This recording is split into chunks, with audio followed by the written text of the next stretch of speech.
2014 में BSNL था, India की नंबर 1 गवर्नमेंट कंपनी थी ना। आज BSNL 2024 है, 20 मार्च है, ठीक है। BSNL 3G स्पेक्ट्रम पे काम कर रहा है, ठीक है। 3G स्पेक्ट्रम पे काम कर रहा है। BSNL को 4G का लाइसेंस नहीं दिया। चलिए यहाँ तक समझ आ गई। BSNL ने 25 साल के अंदर 80,000 टावर लगाए और लाखों किलोमीटर अंडरग्राउंड केबल बिछा दी। वो किसका पैसा? हमारे टैक्स से गया, ठीक है। अब इन्होंने एक नई पॉलिसी बनाई, नरेंद्र मोदी प्राइम मिनिस्टर बने, उन्होंने मुकेश अंबानी को बुलाया, आमने सामने बात करी कि एक नई कंपनी बनाते हैं। बन गई जियो, बन गई 2014 के बाद ही बनी है ना जियो।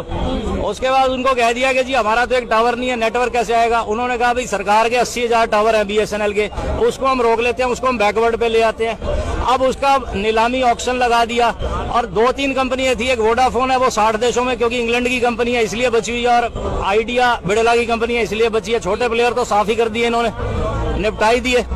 और उसके बाद ये इन्होंने कह दिया कि भाई जो सरकार के 80,000 टावर थे अब वो यूज करेगा जियो। अब जियो ने अपना एक भी टावर नहीं कभी किसी जगह लगाया और 80,000 BSNL के टावर वो यूज कर रहा है। और BSNL को 3G दे रखा है और जियो को 5G पे दे रखा है। और सारा जो है वो रॉयल्टी, जो रेवेन्यू कमा रहा है वो मुकेश अंबानी ले रहा है। किसी ने उसके ऊपर रेट नहीं लगाई, और कोई लगाए तो कह देंगे ये पाकिस्तान का। बात को समझने की कोशिश करो, फैक्ट्स को, सच्चाई को समझो। देखिए